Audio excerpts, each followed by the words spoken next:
It all started with our original report 1 year ago. Ryan Yamamoto brought us the story of a cache of photos taken in 1942. The recently uncovered images show the stoic faces of Japanese Americans only days before they were shipped off to internment camps.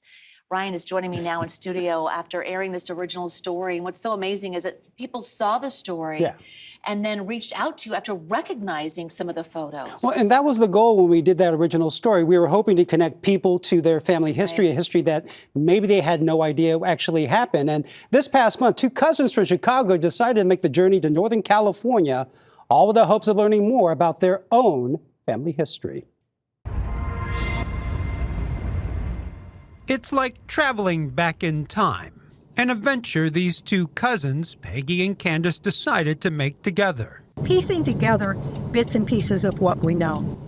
Flying in from Chicago to the Bay Area to make the long drive. Just park here? To Marysville, California. The journey taking them here. Look at the field of yellow flowers. To the Arboga Assembly Center Memorial, where in 1942, thousands of Japanese Americans were rounded up before being sent to the internment camps. This is my mother. This is my mother. And this is my grandfather. And this is my grandmother. The pilgrimage into their past, sparked by a story we aired last year. These handsome young men. On the rediscovery of these long-lost photos, taken by a Marysville photographer named Clyde Bush, who unknowingly documented a piece of American history more than 80 years ago. This is our grandfather. Kazuma Hayashi. I saw the first video when my brother sent it to me.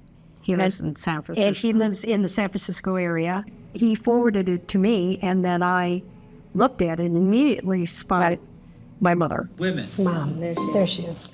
I spotted her, and then I spotted my grandmother. Oh, there she is. Grandma. And my brother was surprised because he had not spotted my grandmother. So this is Grandma, and you notice she's all dressed up. She's got her suit on. And for local historians Sue Sendra-Moyers and David Reed, Every time we look at these, I feel like it's the first time. it is a chance to help Peggy and Candice put the pieces of their past puzzle together. Our grandfather Hayashi, and there's a couple pictures, and then our grandmother, There's two. grandmother, so husband and wife. But also learn more about the faces in the photos that they keep. That's my mother, and this is her good childhood friend, Himeko. Her mother was my mother's Japanese teacher. Your mother's Japanese teacher. Well, I'm looking at a family's private history that needs to be shared because these were real people and this is what happened to them. And so that's the story we want to tell. Oh, it's been incredible just spending some time with them today and learning the backstory on some people that prior to this, prior to today, were just faces and a bunch of negatives. This is our grandmother on our mother's side. Nobuko Hayashi. For Peggy and Candice, a chance to understand their own history and to pass it on. If we don't pass it down, it's going to be lost, right? If we don't make the record, at least keep the record straight, get this information out, it's lost. And that's hard to think about. Where they will return to Chicago, knowing their story is well preserved. It's really something that they're being recognized, that what happened to them, it means something now. Finding meaning by taking a journey into the past to help future generations understand today. And both Candice and Peggy were hoping to identify even more family members, several aunts who were in their teens at the time. But they only found those 4 original photos, their grandfather, their grandmother, Peggy's mother, and her best friend.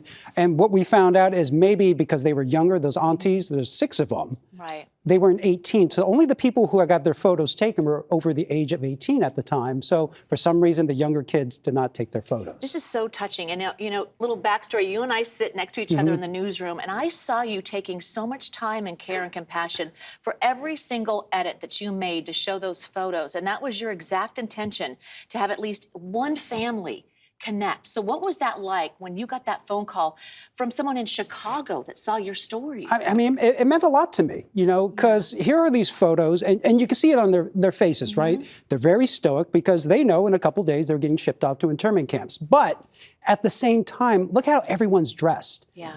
They dressed in their Sunday best, and they wanted to look good for those photos. And so when one family did reach out, and there were several families that did, but these two were the only two to follow up.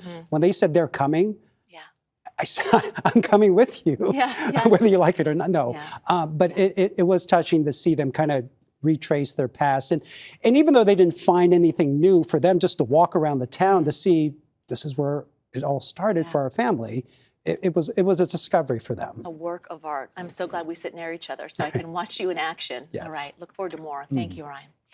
All right, and we will be bringing you stories like this all month long in our newscast and streaming on CBS News Bay Area. And we'll be posting all of our stories on a special AAPI section of our website, kpix.com.